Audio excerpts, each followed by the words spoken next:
ladies and gentlemen, who are we kidding? There's probably just one girl watching this. You know who you are. You and gentlemen, welcome to the final Black Ops Cold War top 5 best class setups in the whole entire game. Now, this is going to be not your ordinary top 5. I'm actually going to be talking about the 5 guns that I used throughout the whole entire year and the ones that I loved the most out of all the guns in the game. Now, Black Ops Cold War, you could say it wasn't the greatest COD of all time, but it's definitely not the worst. It has gotten better since the game's release. The release, it was kind of iffy, but after that, it did get a lot better. And today, we're going to be talking about the top 5 best guns that you should have been using or you should be using still, at least until Vanguard comes out. Now, I personally can't wait until Vanguard comes out because that game looks hype as hell. It's going to be fun, I hope. I hope the Warzone integration is great. But anyways, guys, before we get into it, man, if you could drop a like on this video, that would be amazing. Subscribe to the channel with those noties turned on. And let me know down in the comments below, what was your favorite weapon throughout the whole entire year of Black Ops Cold War?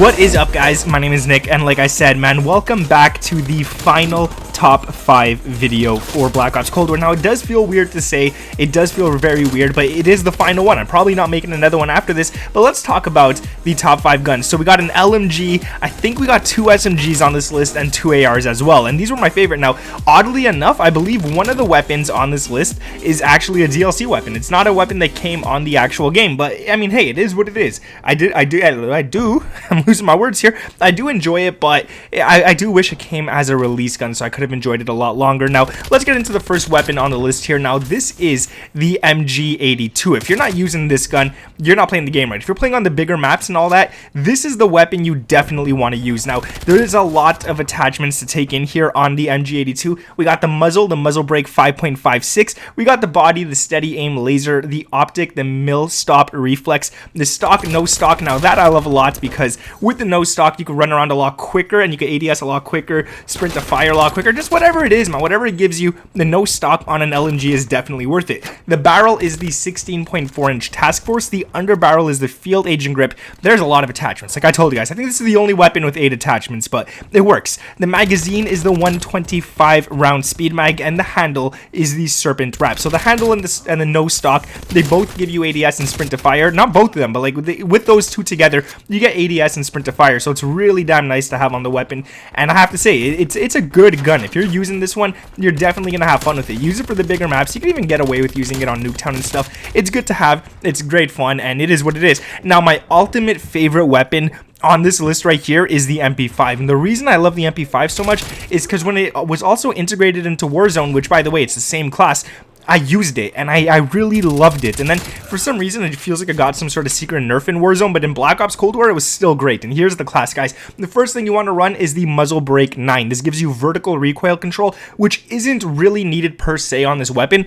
but it is nice to have. The body is actually not going to be anything, and the barrel is not going to be anything either, because we don't need it on the MP5. The underbarrel, however, is going to be the field agent grip for vertical and horizontal recoil control. So if you want to use this gun on mid-range, it is viable. You could definitely get away with it. The magazine is the Salvo 40 round fast mags. Now, this is great. I always say it. 40 rounds might not be the best. It's definitely not a lot, but if you could reload fast and you get more bullets into this magazine, it's definitely worth running. So that's what I like about that right there. And you reload really dang quick with it. The handle is the airborne elastic wrap for ADS, flinch resistance, and you can also aim while going prone. And then the final one is the stock, and that is the no stock for sprint to fire time. Now, I will say, I don't like one thing about the class system in Black Ops Cold War, and it seems like all of the best attachments are literally the last attachment to unlock. Now, I wouldn't mind a little mix-up. I wouldn't mind if maybe the best one would be like the 4th attachment in the list, or then on, let's say a barrel is the 4th attachment is the best one, but then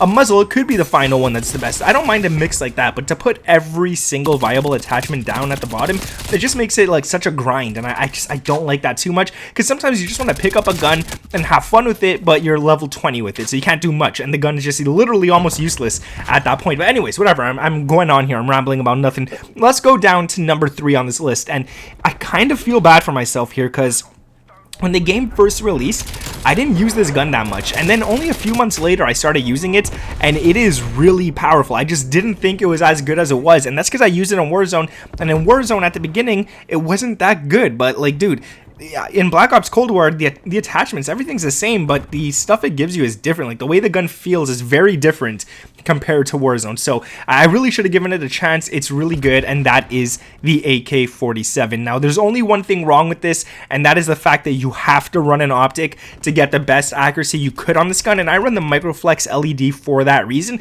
But if you're not running that, if you like the iron sights, I mean, hey, all power to you.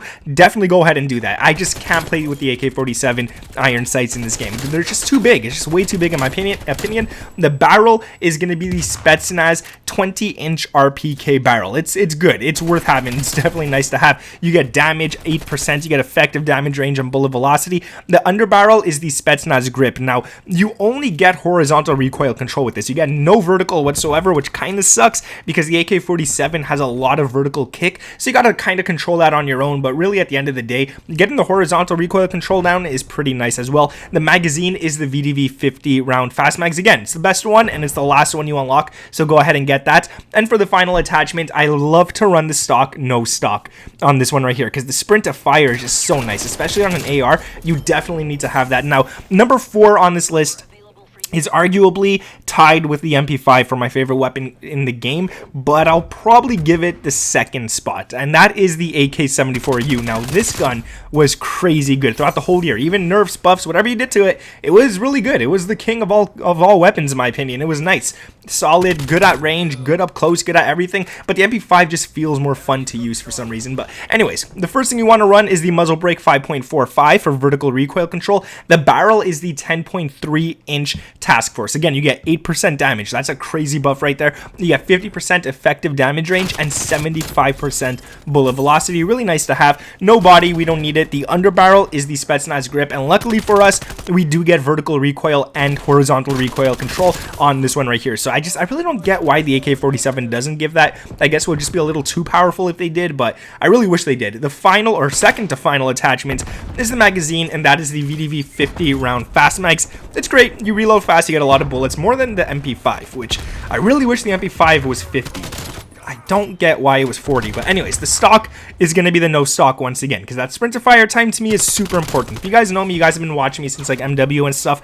Sprint to fire is arguably more important than ADS speed. You definitely want that because once you're sprinting, once you stop sprinting, if you see someone, you could start hip firing almost instantly and most likely get the kill. So it's really good to have. I love it. It is what it is, and go ahead and use it. Now, the final weapon.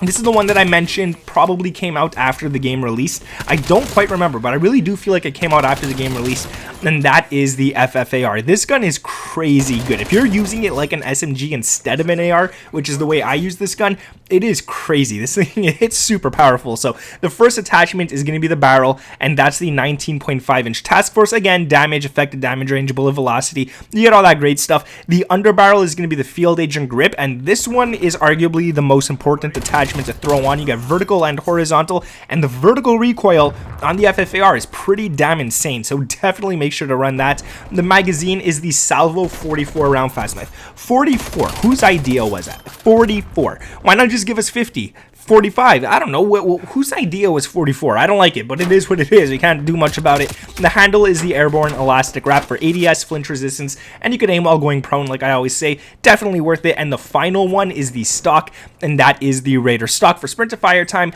and aim walking movement speed. So that's going to be it for the top 5 guns, man. I'm going to say one thing. Black Ops Cold War was definitely not the most fun I've had in Call of Duty, but I think it got a lot more hate than it should have for some reason. Like, it was really a good game. Like, it wasn't that bad. I do agree. When it released, it was horrible. It's just not what everyone expected. It didn't meet anyone's expectations and stuff like that. Considering it's a Treyarch game, it should have been a lot better, but it wasn't. But towards the end of its life cycle, I will say it's not in my top 5, but I will miss playing this game. I will miss grinding this game right here. The good thing with Warzone is that we can still continue to use the weapons even though Black Ops Cold War yearly cycle has ended. We could still use the weapons, so that's not too bad, but I just don't feel like I'm gonna be playing this game all too much once Vanguard comes out. I just hope Vanguard's good. Let's just hope Vanguard is good. But anyways, man, thank you guys for watching this video. If you did enjoy it, make sure to drop a like, subscribe to the channel with those noties turned on, and let me know down in the comments below, what was your favorite weapon throughout the whole entire year? What's that one weapon that you had the most kills with, you had to use? Let me know down in the comments. Thank you guys for watching. My name is Nick, and I'll catch you in the next one. Peace.